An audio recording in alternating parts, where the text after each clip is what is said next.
বিশ্বনাথ চাৰিআলিৰ বিদ্যুৎ উপসংমণ্ডলত প্ৰকাণ্ড শব্দৰে বিস্ফোৰণ এটা ট্ৰেন্সফৰ্মাৰ বিস্ফোৰণৰ পিছতে সংঘটিত হয় অগ্নিকাণ্ড জুইত জাহাজাই কণ্ট্ৰল ৰুম অগ্নি নিৰ্বাপক বাহিনীৰ তৎপৰতাত জুই নিৰ্বাপন পুনৰবাৰ জনাইছো বিশ্বনাথ চাৰিআলিৰ বিদ্যুৎ উপসংমণ্ডলত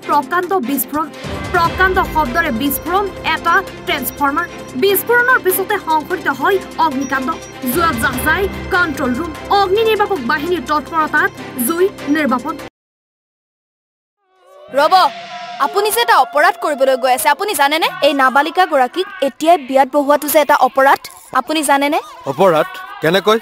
মোৰ ছোৱালী মোৰ কথা তুমি যিয়েই নোকোৱা ভূঞা 18 বছৰৰ তলৰ যিকোনো কন্যা সন্তানৰ বিয়া দিলেই আইনগতভাৱে এক দণ্ডনীয় অপৰাধ বিয়া দিয়াজন যিমান দায়ী বিয়া পতাজনো সমানে দায়ী এতিয়া তাই পঢ়া শুনা কৰাৰ বয়স খেলা ধূলা কৰাৰ বয়স তাইক খেলিবলৈ দিয়ক পঢ়িবলৈ দিয়ক আৰু চাব এদিন আপুনি তাইক লৈ গৌৰৱ অনুভৱ কৰিব পাৰিব এতিয়াই তাইক সংসাৰৰ বোজা দি তাইৰ ভৱিষ্যত জীৱনটো অন্ধকাৰ কৰাৰ অধিকাৰ তোমাৰ জানো আছে মোৰ ভুল হৈ গ'ল মাজনী মোক ক্ষমা কৰিবা শিক্ষা ল'ৰা ছোৱালী উভয়ৰে প্ৰাপ্য আৰু অধিকাৰ আপোনাৰ কন্যা সন্তানক তাইৰ এই প্ৰাপ্যৰ পৰা বঞ্চিত নকৰাব বাল্য বিবাহ ভাৰতীয় আইনৰ দ্বাৰা বিহিত এক দণ্ডনীয় অপৰাধ এনে অপৰাধ কৰি আপোনাৰ কন্যা সন্তানৰ ভৱিষ্যত অন্ধকাৰৰ মাজলৈ ঠেলি নিদিব